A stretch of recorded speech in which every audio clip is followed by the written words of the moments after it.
Greetings, comrades, and welcome to the Eastern Border. Today, I'm joined by, at this point, our most frequent guest of all of them, because I have some questions, because he's been making episodes lately on Yugoslavia, and in general, he likes all things Dugin, and he's one of the very few people that can understand me when I talk about political philosophy when it comes to this very specific war and everything. There's going to be a bunch of other questions in here as well. We're, of course, going to make him comment on the latest news, as we lately do now. Hello, Alex. Nice to have you here again. Hello. I think you all know at this point from which podcast is. History Impossible. I'll just say it just in case. You never know. By the way, I like calling you Chris Jobs because I don't know anybody else named that, but I have heard you call yourself Chris, and I have heard our mutual friend Andrew Heaton call you Chris. Do you go by Chris as well? No, that's what I tell Americans who can't pronounce my name. Yeah. Well, I'm fine saying Chris Jobs unless I'm butchering it when I say it. So no, it's fine. That's the Latvian way of saying he is totally butchering it right now. Nah, man. The thing is, I can't really complain about anything being butchered. So Yeah, after your last episode, which I don't know if this is coming out right after your last one that you just put out today about the criminals the late, great Yevgeny Prigozhin. I feel bad just saying great, even I was just memeing, but I feel bad. But like the literal criminals, the rapists and murderers that he placed within the ranks. So I don't know if he placed them, but his organization placed within their own ranks of Wagner Group. I mentioned it in chat on the Discord earlier. I shouldn't say he's gone, but his organization, Wagner, is basically, rest in piss. His organization is literally taking a page out of the SS, the Nazi SS, with their Durlwanger Brigade, which was literally a brigade of violent criminals engaged in, what a shock, horrible violent things during the war. But it sounds like these guys were much more inclined towards committing crimes after they left the front line. They were released from prison to be used, then they returned to civilian life, and then just went back to the horrible shit that they were doing before they were imprisoned, right? Well, yeah, that's the thing. They just sort of felt like they can do anything. They had this sense of power that they are now immune to all punishment and all that stuff, you see. Yeah. And I think that sort of makes them vulnerable, I suppose. Mm-hmm. Again, it's kind of like this weird. That's one of the grimmest things that I've done on my show.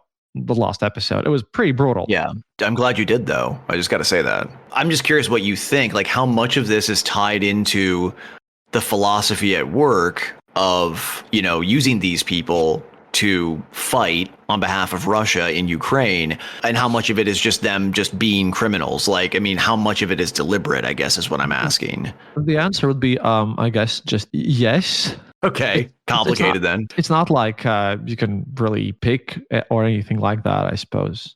Sure. Again, it's not easy. It's literally both, to be honest. Mm-hmm. It's tied together. It's basically criminals have been enabled to, do even more stuff that they normally do. Mm-hmm. You take criminals, you validate them, and then they go back, and then they have they've gotten even more used to all this situation. And then Prigozhin became some sort of a national hero in a way as well, to an extent. It was all a bit of a mess. And the problem is that I always speak about this is the criminalization of the Russian society, which is happening right now. This is where the society has kind of chosen to, I suppose, move away from civilized laws and become run by totally these понятия. I mean, if Putin, the president, decides to, instead of doing anything normal, just to basically kill people at random, Prigozhin's affair was just insane. Yeah. That was one of the most bizarre things I've seen in my life. It was just truly, truly weird. Mm-hmm. Yeah, it seems like if there was a sort of deliberateness on the part of, say, Putin, for example, from the establishment, from the state, to instill what I've heard this term, and it's like a totally different context, but it's instilling a sense of anarcho-tyranny. You basically allow for anarchy to exist, and it secures your own power. Again, the context is usually different. I've heard it, it's funny, I've mostly heard it discussed in the context of San Francisco politics regarding like our homelessness crisis, our addiction crisis, and so forth, but that's not what I'm talking about. What I'm thinking is in the context of sort of Putinist Russia, especially one that is essentially going through a crisis. I don't know if I would say a legitimacy crisis, because I don't know what the levels of support are, and you cover this all the time, so I'll defer to you on that. But my point is just that I wonder if there is an element of calculation there by allowing this kind of chaos to be unleashed by dumping prison population into the military apparatus and then letting them return to civilian life. I wonder if in a way that's a sort of tactic at normalizing violence within the society at a greater level. So therefore it legitimizes greater repression, greater criminal sort of, maybe not behavior, but criminal mindset on the part of the state. Does that make sense what I'm saying? Yeah, it kind of does. This whole legitimization, yeah, that's exactly what's happening. The lawful power, like everyone's feeling, I think, to the point that right now they're doing this election thing, right? The regional elections, kind of like administrative ones in Russia, currently going on. And Right. today I saw a video which is like filmed in near Zaporozhye, one of these cities, smaller villages around which are occupied by Russia. And right now, Putin's goal is to create this veneer of legitimacy because he's into trouble with this whole situation. Where if you are a person, Ukrainian living in these occupied territories, well, today you could see a van arriving at your place and someone just yelling, please come out and vote in the mobile voting booth. And then, guys with guns just kick in your doors. And if you don't want to vote, they'll arrest you and they'll literally force you to vote under gunpoint because Putin wants to currently show that, well, look at how many people arrived to vote in these regional elections. That means they want to live here and stuff. As if they have like the ability to vote for whoever they want, or as if that even matters to begin with. Yep. Exactly. So I got to ask, are there other names on the ballot just as a formality, or is it just like a joke ballot where it's just one person's name? It's just Putin's name or whatever. Putin usually tries to do something, do these ballot things occasionally, now and then. Sure. Very rarely. But oftentimes it just turns into tons of bizarre adventures where everything's just weird and wrong. So there are other candidates, so-called sanctioned opposition, but not like they matter that much. Yeah, they're well, you said sanctioned opposition. There's I think the term here is controlled opposition. I'm assuming that's synonymous with what you're saying. Yeah, that's the same thing, except people call it sanctioned opposition inside of Russia. So yeah.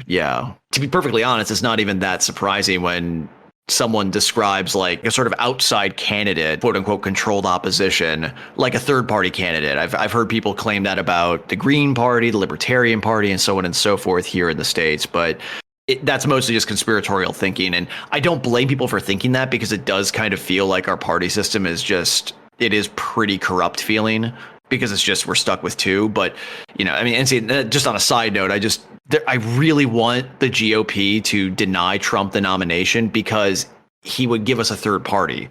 I would love it if we had more than two parties. I don't even care what the third party is. I just want more. So if we get that, that'd be awesome. But that's a whole other thing. But yeah, like the controlled opposition thing is, I would imagine, a very popular move within dictatorial states like Putin's. That's like the standard thing that you do. Right. I haven't looked into it. But I think they just don't even like have that pretense in places like China. They just don't even bother. It's all internal to the party. But I don't know enough about Chinese politics, contemporary politics at least, to really say one way or the other about that. But the sense I get is that it's all internal within, the halls of power in Beijing. But regardless, yeah, it's the de facto move. It does sound like, yeah. Technically speaking, there are other parties besides the Communist Party, except that all these other parties always cooperate with the Communist Party, Exactly. About China. Yeah, I'm going to defer to you on that. But just the point is, my sense of Chinese culture is much more on the ground, and there just isn't really a political culture with regular people. Now, there's very political people, and there's a very active political culture in certain corners of it, I suppose. But that's like a needle in a haystack kind of situation. There's individuals you can point to, like Ai Weiwei, for example. He's a big dissident within China, but he's just one guy. And I don't think he represents like a very significant amount of people within China. I think most people in China just don't really have much investment in politics, maybe beyond the gossip. I don't know. China's different in a sense because China actually functions as a government. Sure, a lot of things are parallel. Sure. A lot of them. But the system in itself, it still functions. It's a government, basically. It doesn't function as a crime group. Like Putin has stopped functioning as a someone who runs an actual government, you see. That's the problem here. Okay, I love thinking of analogs. Would you say then Putin, we'll just say Putin, but we're talking interchangeably about Putinist Russia and so forth. But it sounds like you're describing Ba'athist Iraq, like under Saddam Hussein, which was basically just a crime family, like operating as state leaders. Or perhaps maybe I wouldn't make a North Korea comparison because North Korea is very clearly a sort of like bizarre monarchical system with communist aesthetics. Like, they still consider Kim Il-sung their leader. And that the offspring of Kim Jong-il and now Kim Jong-un are just basically extensions of that. It's like a patrilineal line of leadership. So I would say it's a little bit different because I have no sense that Putin, he has kids, right? But I have no sense that they have any real power there's no sense that they're going to take over when he dies. I don't get that sense. Am I wrong on that? No.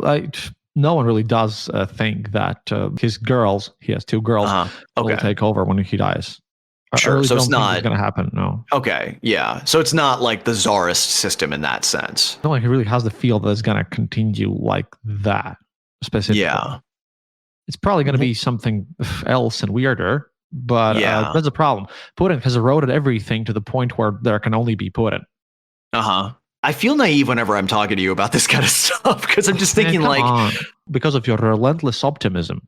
It's my Americanism. I'm very pessimistic by American standards. Keep that in mind, which means I'm an optimist by global standards. But anyway, I was gonna say though, like, I just don't understand how a guy who is now 70, or is he approaching 71 at this point? This is end of story. He's old. How does he not think about what happens next?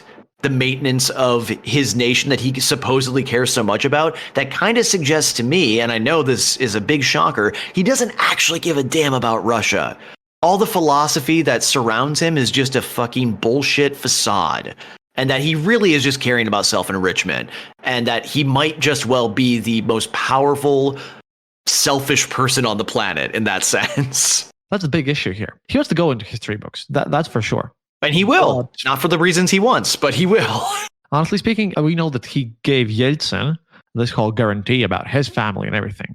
Mm-hmm. But what's his all insane thing? I just don't get it. It doesn't really seem like there is much to it, to be honest.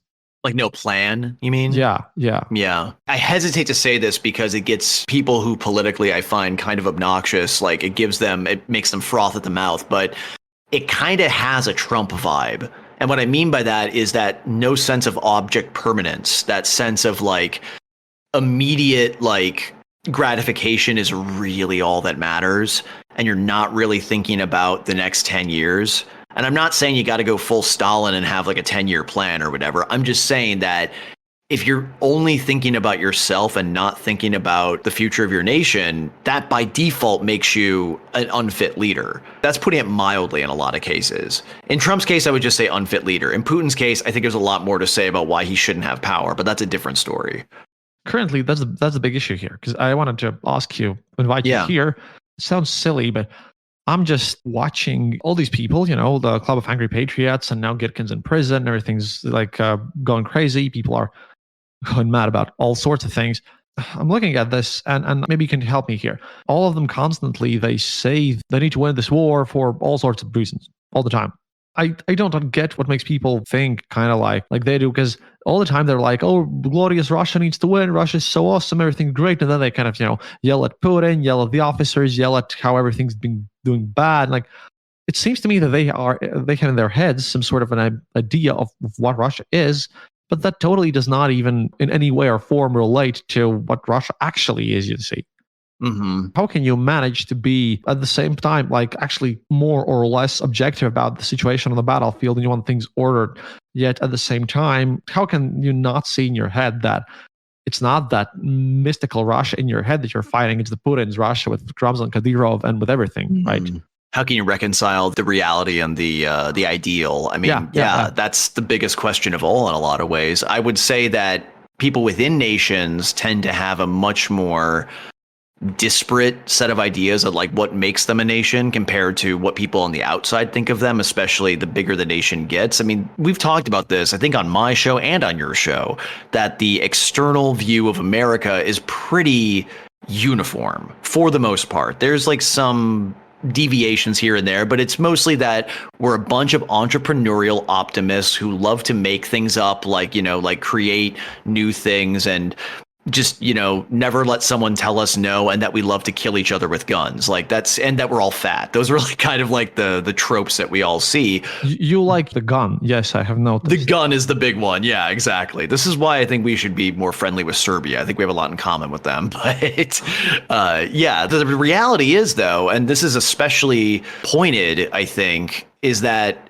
America is probably one of the most internally disparate nations out there. We have a lot of unifying things, but we have a lot of like conflicting cultures within us. And I think that's probably the case with most countries, especially the bigger and more multi-ethnic, multi-religious, multicultural you get. And Russia, at the end of the day, is a pretty big place. I don't mean just geographically. I just mean there's probably a lot of different self-conceptions in there. And it becomes more difficult to unify around a singular vision, a singular nationalist vision.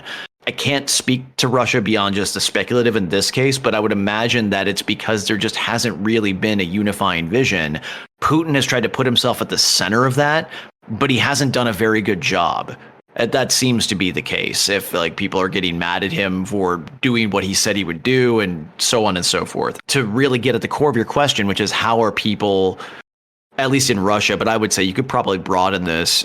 Why are people having difficulty marrying reality with the ideal? It's because the people who are engaged in such things, they care about the ideal more than reality is secondary at that point. If you're a true believer in some cause, we see that here constantly. For example, you have people believing on the right in America that Donald Trump actually won the election in 2020. And they got so into that fiction, that belief, that they stormed our Capitol. Now, I think it was bad, and I think a lot of people overstate how bad it was comparing it to things like Pearl Harbor and 9/11, but it was bad nonetheless, and it was because people bought into an ideal. Well, the ideal was first that it was Trump was the real victor, and then the next ideal was we're going to make it clear in the most fundamental way possible that he was, and we're not going to let this system override us. That's a very powerful fiction. It's a very powerful narrative, and I can understand why people really bought into it because it feels good, especially from an American idealist perspective on the right. Then on the left, you have this idealized vision, which is perverse because it's very negative. But you have an idealized vision that Black Americans leave their houses and are being slaughtered and hunted down like dogs every day, when that is not true either. But it fits an idealized vision, again, a negative idealized vision of what the country is actually like. It fits a narrative that these people have bought into. They've bought into it because it allows them to feel like their identity is intact. And once their identity is intact and thus proven by events, it makes them feel whole, if that makes sense. I think for whatever reason, the idealized vision of a Russia, of an America, of whatever, based on various biases within those cultures, is indicative of someone feeling whole. This is how they feel whole. They feel like a whole being if the idealized version matches up with their preconceived notions. That's why reality does not matter to people like that. Does that make sense? It was kind of a rambling answer, but that was my best way of trying to describe it. It is just, it still seems kind of weird because these people who speak about like Gitkin and everything else, they are so confident about everything else. They really objectively look at how things are going on the battlefield, right? That they are more or less subjective about how Russia is doing. And then it switches over to this, and then they're kind of like, they selectively ignore all this stuff. You're talking about selective objectivity. Yeah, that's a cognitive distortion that I think it's a human thing where, like, I mean, it kind of is related to the idea that if we do something wrong, it's external forces' fault. And if we do something right, it's because of something internal to us. That's something that everybody is vulnerable to. Like all of us here on this planet, I would argue we are vulnerable to that because there is no reason to believe the opposite unless we don't like ourselves very much or unless we like have a preconceived notion that feeds into it. I think, yeah, what we're really getting at here is self-delusion, and self-delusion being a very human thing. And we see it sort of projected on a big scale like this. I actually talked about this somewhat in my most recent episode in a different context, and it was a much darker one, but it relates, which is that when you actually look at the micro history of places like Yugoslavia, which is what I've been looking at, you see people like neighbors, literal neighbors killing each other in horrible, horrible ways. They like to do that, yes. Yeah, and that's the thing. You see all the like macro rhetoric from the Ustasha, from the Chetnik, from the communists. You have all this macro rhetoric that informs the behavior, that then informs the history. It's important. It needs to be there. But when you delve into the micro scale of a small town, like in the case of this micro history study by Max Burkholz called Violence as a Generative Force, what you really see is people just enacting grudges. It's usually for material gain. It's the most, what we would call petty reasons that a neighbor would kill a neighbor.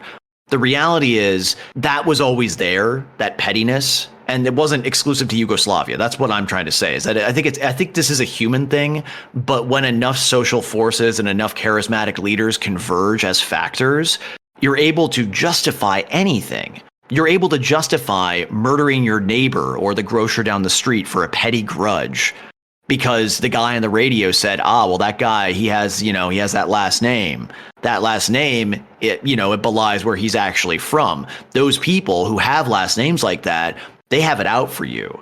So you have these justifications given to you through the rhetoric of your leaders, through the gossip of your neighbors even. It doesn't even have to be a top-down thing. It can be very grassroots. The point is that we're all very petty, self-interested creatures, and justifications are very easy to slot on top of those things. So I think that that's like, what I'm getting at is I think that that's the best way to look at things like this, is that there is a self-interest going on. So that's why people are able to suspend rationality when it doesn't suit them and then employ it when it does. And I think that that's what's happening with these people you're talking about. I honestly don't know how they can actually believe their own weird ideas, to be honest. It is sometimes very strange what they're saying, like extremely strange. They're getting it from Dugan. That's why it's strange, right? Not just from Dugan. Like, it's just that it's all such a mess and such weirdness going on there. Hello there, and thanks for listening to another episode of The Eastern Border. Dear Patreons, thank you more than ever for supporting our show. Your donations are crucial to keep us going, and right now all of your money is going to securing good information for you and to fund Kristof's actual real-life mission to Ukraine to report to you live about the war that is going on there. Also, we would like to use this opportunity to urge you to donate to other organizations that are helping people escape Ukraine safely and to defend the country for those who decide to stay on the ground. One such organization we would like to highlight is the Defending Ukraine Together Come Back Alive movement. Launched in 2014, the Come Back Alive became the biggest organization providing support to the armed forces of Ukraine. You can donate directly from their webpage, comebackalive.in.ua. Remember that no donation is too small. In this situation, every dollar matters, every cent matters. If you're uncomfortable with giving money to war, they do have a position on their website that they are providing Ukrainian army with laptops, lights, photo equipment, cables, and is not purely military. Perhaps that might change your mind, but remember you can also donate to strictly humanitarian organizations such as the Red Cross and others that are helping people escape Ukraine safely. Please also keep following us on social media for all of your latest updates on Eastern Border on places like Twitter and Facebook. Keep listening, keep yourself informed. That's all from me now. See you online.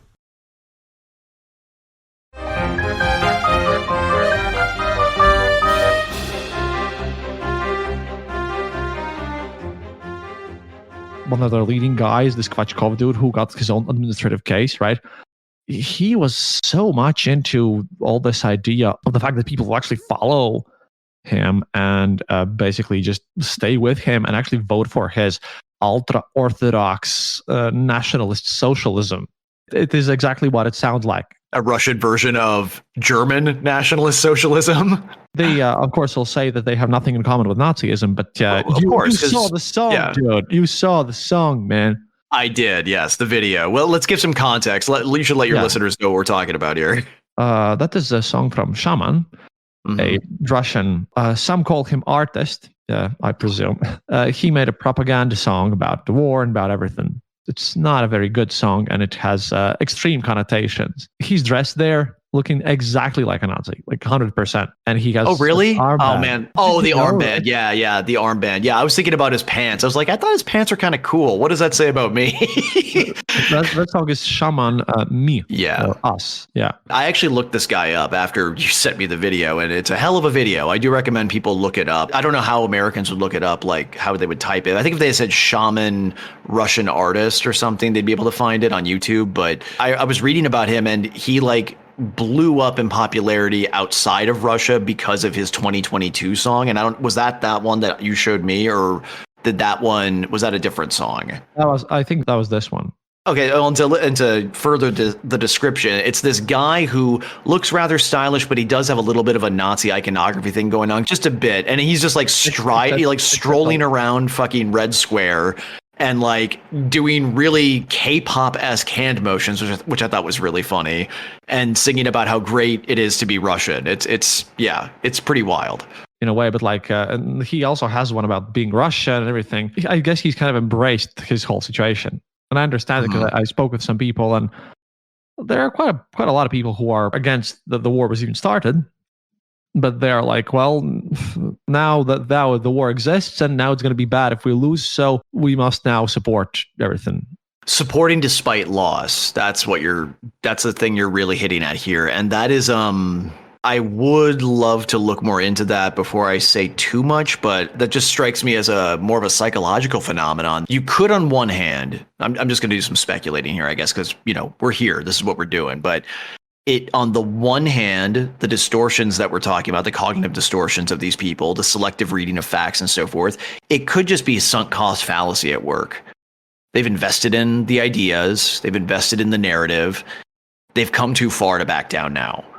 Like that's a very powerful force in politics. I know that fallacy. But it could also be a sense of, and this is where I defer to you on the cultural question, like a sense of obligation towards your mother nation increases the harder the mother nation has it.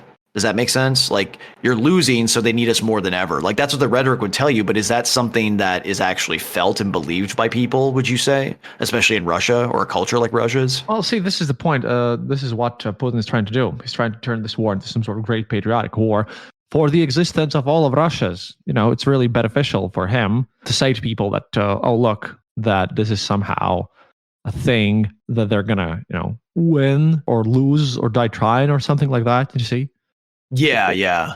It's obviously not true because no one wants to destroy Russia. I believe Russia is going to fall apart on its own, but it's not going to be due to the West, definitely. Yeah, but and this is not me disagreeing with, that being an eventuality, but what worries me is the idea that the fact that Russia falls apart, we'll say, if it does, will then be seized upon by nationalists within Russia, or if it starts to fall apart, we'll say they'll seize upon and say, see, because the West opposes us, clearly they have a hand in it. So I wonder if it's like a sense of like the West is like, by supporting Ukraine, is creating a self-fulfilling prophecy for these people. That's not our fault. That's not our responsibility. That's their own responsibility for having that kind of delusion. But I'm just saying that a self-fulfilling prophecy is a very powerful thing, and it happens a lot, especially with more radical visions of the world. Obvious example is deliberate provocation of authorities to create a self-fulfilling prophecy that those authorities are oppressive. That's exactly what the Yugoslav partisans under Tito did. They were all about creating self-fulfilling prophecies as a matter of tactics, where they would deliberately attack targets that had Nazis in them, like Germans, or places that would inspire retributive justice from the Nazis or from the Chetniks or from whoever, in order to basically make the people of those regions hate the reprisal makers so much, hate the Nazis, hate the Chetniks and so forth so much, that they would only think the Yugoslav partisans were their only option. Very tried and true tactic, and it's profoundly cynical. I'm very sensitive to the idea of creating a self-fulfilling prophecy, but because it's so easy to fall for it, I'm just wondering how much that's going to play into how things shake out in the coming, well, I guess years, we should say. Make it a lot more than months at this point, because we've been at this for a long time now. I don't think it's going to last for many years. Oh, you don't think so? Okay. This is the thing that with all of the pro-war guys are yelling constantly the fact that if this is going to look like it's going to last for a long time, then Russia's going to implode from inside. It's not about if Ukraine is going to defeat Russia. I think Russia is just going to defeat itself. And that's the thing that they are actively working on. It's like less of a self-fulfilling prophecy, more like they're actively doing the things all the time inside of it. There is no feedback loop. Everyone who dares to criticize anything going bad in the Russian army, they get arrested and sent away all the time. Right. Everyone is actively being told to not to even try to do anything even remotely. To clarify, you're saying that within Russia, there's no self-fulfilling prophecy going on because they're trying to avoid that. Yeah, but okay, they're blaming us about literally everything already, right? All the time. That's what I mean, though, is that I feel like just Western involvement creates the risk of a self-fulfilling prophecy being perceived. I guess I'm not saying that we shouldn't be involved because of that. That's a weak reason, but I'm just saying I was just throwing out there this idea that it's just going to probably make it impossible for self-reflection to occur within Russia. I mean, expecting any nation, especially one at war, to have any self-reflection, any meaningful self-reflection, is a tall order anyway. But I'm talking about the fact that they're actively basically sabotaging everything because currently they are kind of you look at this and it's kind of like a schizophrenic mind because Putin has to prepare for his own elections next March. And his political wing is saying that he needs to do one thing and his military wing is saying that he needs to do other thing. That is a country already getting more and more divided against itself. And I mean, Prigozhin's coup doesn't really happen in countries which are extremely stable and totally not prone to, any damages and stuff like that, you see. No. I would think that if a private military company tried to stage a coup against the United States government, that would be a sign that things are way worse here than they actually are. I don't think things are great here, but it's not like Russia, to say the least. Everything is a bit of a mess at this. Russia is clearly not the most stable of countries. Putin likes to make sure that everyone thinks it is. I can't call it stable. They don't even have a working court system at this point. They just jail people at random. And all those other things that are happening there, they're just Russian government has been tried to make sure that everyone lives in total apathy, you see. Apathy was the norm. Apathy was the thing. And they've tried to make sure that no one even as much as thinks as getting involved in any politics or anything like that. Well, in Russian history, when was the last time that Russia was a stable state? Or maybe I should ask it differently. When was it at its stablest, in your opinion? I think it's actually 1913. Okay. I think 1913, yes. Leading into the revolution. And then Brezhnev's there. But it was totally okay. It was stagnant and pretty horrible. But it was stable. Ish. And so was it Afghanistan that changed that? I think it's really because of the economical situation started to crack on everything. It's like the stagnation, the whole idea that people are there's this rule in Russia that, assure that you have good, basically, standards of living and you don't bother about politics. People are not supposed to go into politics and people are not supposed to worry about all this stuff. And then things happen. That's kind of like China now. You're not supposed to go into politics. I'm just wondering, I don't know. I keep going back to it just because obviously I have a personal investment in it, but it's just really interesting to look at these two different trajectories that occurred for these two countries that are right next to each other and ostensibly shared the same system of government, but one made it out and the other didn't. But regardless, I don't want to derail onto China again. China's also interesting. Recently, with one of my Discord buddies, we went out and flew my drone. And turns out China is literally blocking a drone around Chinese embassy, which is the only embassy you can probably fly anywhere near. Around there, they're just blocking drone signals. What would you mean signals of the video of the drone itself? Yeah, does it just crash? The video. Oh, okay. Video signal. Okay. So the drone doesn't crash, but then the video cuts out when you go near the embassy? Yeah. Wild. That's wild. And it's kind of weird. I can't test on other embassies because most of them are in Old Town. You can't really fly there. In United States Embassy is next to the airport. You can't even do anything there as well. So yeah. Sorry, I'm just thinking about the idea of an embassy. Why just China? I feel like that would be a good move to do in general if you really care about your security. I'm surprised that the American embassy doesn't have something like that, or maybe it does. I can't test it. You see. Sure. So I would think they do at this point. Because if they didn't, then I feel like there would just be drones buzzing all over the American embassy in like parts of the world, at least. And and somebody in chat says it's illegal to have a jammer, but I suppose it is illegal, but I'm not sure exactly. Okay. Might be, Okay. might not be. Who knows? I guess, yeah, you could make the argument, legally speaking, it's an obstruction of justice kind of thing. But I mean, I know nothing about Latvian law, so I will stop right there. So, yeah. Who knows? And I can't test, and not like I can go and ask these people as well. Right. You see, it's not the thing that you just do. With Russia these days, one thing that I also kind of don't get is I don't get like Elon Musk at this point, because he obviously reads what Russians are saying. He gets some reports. He must get some reports, right? So he knows that Russia already is positioning itself as being super aggressive towards the Western countries. They already spew out propaganda and everything. They already positioning themselves and put it openly stated that it's like war against the West and everything. How can you think that you not getting yourself involved, and no matter what he does, it's not going to change Russia's opinion that they are at war with all the West. It's not going to happen. So why bother? Why play these weird little businessman games and everything?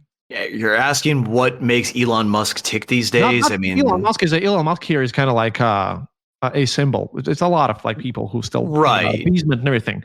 Oh, you're saying like why is there like a push from corners of like people in the West? We'll just say the West, yeah. People in the West in general, they're like, oh well, let's not send all the aid. What if Russia thinks we're involved? Well, Russia already thinks you're involved. We've already sent the aid. Like we've already sent. It's like it's a sunk cost, to use that term again. It's happened. It's not going to get worse. Okay, and I would actually put my foot down and say no, we're not doing that. I would be very opposed to that. But it would be like if we sent Zelensky like 3 nukes. Like, okay, at that point, that's a provocation. That's different. You'll laugh, but in one of these things that I read, the crazy Russian general stated that all evil Americans have already sent tactical nukes to Ukraine. That was their latest thing. I don't think it's that easy to just do, but regardless, my point just being like if we like sent like, long range ICBMs to Ukraine to just do whatever they want with, like, I think that would be a reasonable argument for the anti-interventionists to make, because I would be among them being like, what are you doing, Biden? What are you doing, whoever is president, giving them nukes? Don't give other countries nukes. Just don't do it, especially when they're in a life or death situation like Ukraine is. Like that is the worst kind of person to arm with nuclear weapons or biological weapons or whatever, I would think. But to go back to outside of the speculative, I mean, in the case of Elon Musk himself, I think he's just internet poisoned. I think he believes what he's doing is right, but I think he's also kind of psychologically infected by the kind of people that he thinks are cool, if that makes to be so. It sounds kind of crude, but I think he doesn't want to be seen as uncool by a lot of very influential people on social media, especially now that he's the Twitter guy or the X guy. So I think that does motivate him more than people are giving credit. He's very clearly one of those nerds who became one of the cool kids, and now he's desperately trying to hang on to it. I think that animates him to some degree. But when it comes to people saying, like, we don't want to antagonize Russia, like I said, unless you're talking about something extreme, I don't think it really makes any sense to be saying that. I think that it kind of goes back to what we were talking about and kind of fits into the idea of identity, where I think a lot of people want to be seen as peace-loving. They don't want to be seen as warmongers. And I think Americans in particular are very sensitive to that, especially, I mean, we've talked about this. Like, I think that this is really what is at the core of why so many people who might have otherwise been super pro-war like 10 years ago or 15 years ago. I think it's because of our experiences in the Middle East. It shaped a generation here in the United States, and that cannot be underestimated by people who served, by people who know people who served, by just seeing the news constantly, by learning about all the lies that were told to us about what led us into places like Iraq that cost thousands. Well, you could even make the argument millions I've heard made in terms of how many people died because of our interventions there. My point just being, we are a war-weary country in the most cultural mimetic sense. And I think that it's going to just be a harder sell, even like when Putin and his people are saying the quiet part out loud about what they think of the West. It's just going to hit a brick wall. at a certain point. And I think what this war, this Russo-Ukrainian war, is revealing is the distance at which Americans are willing to put up that brick wall. And I think some of them, they don't have the brick wall yet. They are full on board with supporting it. But I think it just is going to get to a point where pretty much most Americans are just going to have that brick wall set up saying, okay, no more. We don't care anymore. Because I just don't think Americans really care that much. It was an identity. But Putin's really counting on that. And he is. Yeah. Yes. And unfortunately, I don't like saying this here because I know that we have some folks here who don't want to hear it, and I feel bad saying it. I'm not saying it triumphantly, but he's going to be proven right. I really believe he's going to be proven right because that is just what Americans are like. That is the thing. Here we differ in our opinions. I think he won't be proven right because he'll just be removed from office sooner than that happens. So he won't be proven right okay, no, let me clarify. When I say he'll be proven right, I don't mean he'll be proven right in effect. I think he'll be proven right in principle. Like eventually, like Americans will just stop caring, but I don't know if he will last by that time. The question is the time frame that we're talking about here. And in that case, I'm willing to entertain that possibility. It won't matter. But I think that in principle, he is absolutely right. He does understand the American social mentality, I think, quite well in that sense. See, I don't really think he understands it. It's just that it's more of an accidental thing. I don't really think he understands much about that. Fair. It's just that there are things that you share in common. Like the idea of like war fatigue, that kind of thing. No, the fact that, he counts on Americans basically losing out on this and stop supporting because he believes you are way more like him. Let's say that. He doesn't believe any nation can actually hold some ideals. Of course, there are business interests all over the place, but you guys still do have at least some of these ideals still going, as far as I know. Or so I think. I would hope. I mean, that's a very tough question. On the one hand, I just want to outright say, no, we don't. But that's just me that's the pessimistic side of me, the pessimistic American side of me. But I also do think that we are a very idealistic country. So if the incentives align, I think we would want to. I think maybe the wrong people are selling it. That could be an issue too. I'm not sure. But I do think that Putin might be wrong that we are just as corrupt as him. We are very idealistic. We do have ideals, but I think we have a lot of trouble with attention span. I think that might be why he's accidentally right, as you put it. I think that we don't like to commit to things as a culture very long term, especially when it becomes a split, I guess, when there's an ideological split. But in a way, though, you know what? I'll contradict myself. The fact that it has split on party lines, the support or not support of Ukraine has essentially split on party lines pretty neatly, is probably a good thing for Ukraine in that sense. There will be people who have every incentive politically to support it. Culturally, I think we've actually already kind of moved on because we're talking about the next Star Wars TV series in Disney Plus. I think that. Politically speaking, though, there could be a sort of layer of defense there, maybe because of the incentive structure. See, that's a big issue here. Again, I don't really know what Putin would consider. Currently, I don't really think Putin even knows what he wants himself. And Ramzan Kadyrov is also if you've seen him lately, he's looking poisonous and everything. There is no vision of future for Russia. Russia doesn't know what Russia wants to look like. They don't have anything. They're just going on as they have for a while. But it's not like they are doing that much of anything, really. It is funny, and I can tie him in again. I love bringing him up, but that's sort of the ironic thing about people calling Alexander Dugin Putin's brain, because Dugin does seem to have a pretty, I won't say coherent vision of the world, but he has a vision. I mean, he has a Eurasianist vision. That's his way of looking. He thinks that we should be living in a multipolar world where America has lost its influence. And that there's different, polarities. There's different, gravitational pulls to different parts of the world. He wants Russia to be one of them, if not the main one, at least in the, in the Eurasian sphere. And I don't get the sense, especially from what you've been saying, that Putin is even remotely aligned with that, because he's not aligned with anything. He's just kind of adrift. That seems to be what you're saying.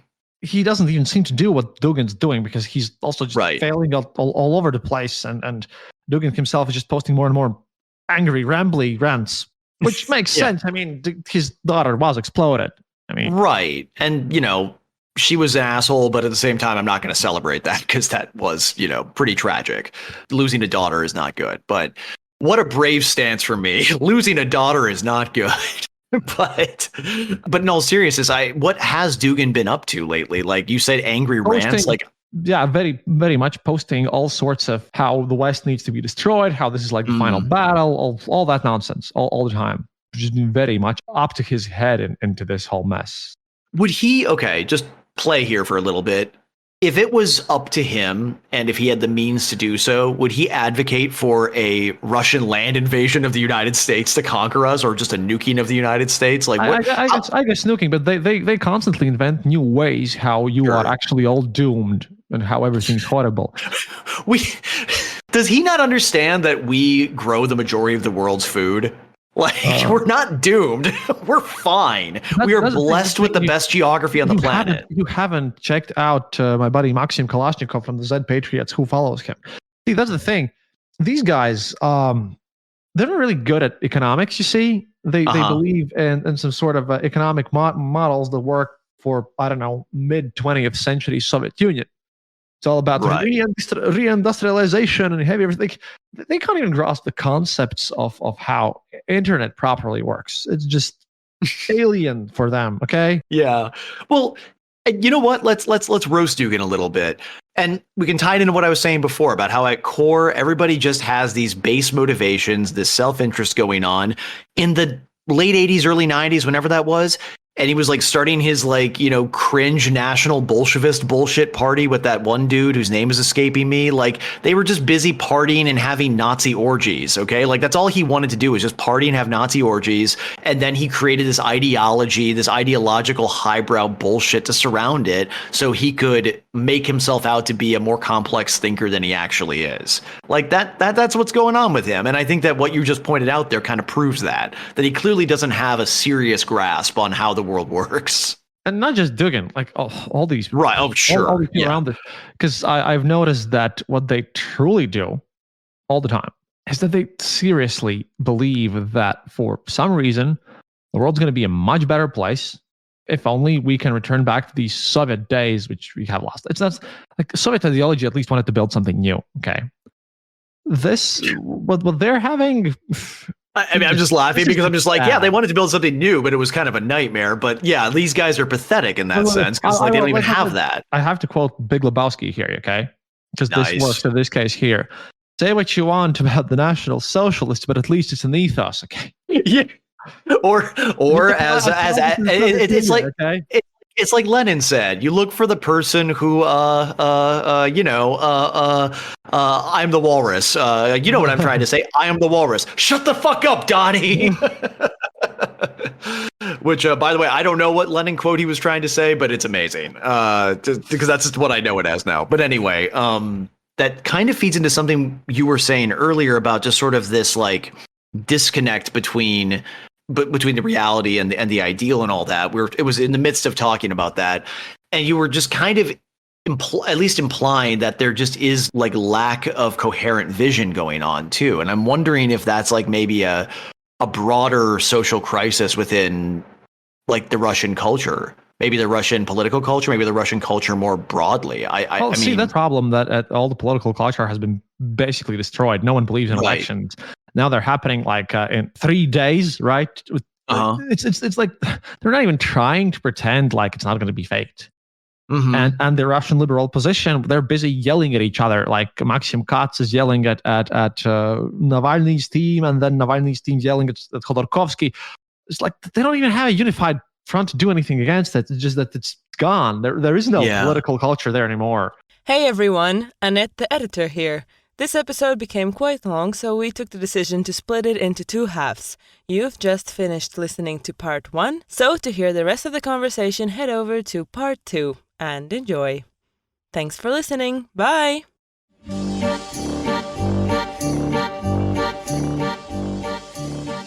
Thank you for listening to the Eastern Border Show. If you have any questions or comments, go to our website, theeasternborder.lv, and leave a comment there. Or email us at theeasternborder@gmail.com. We'll be sure to answer. You can also follow us on social media and contact us there. If you enjoyed this episode, then leave us a review on Apple Podcasts and tell your friends about us. It really helps us grow the show. And remember, happiness is mandatory.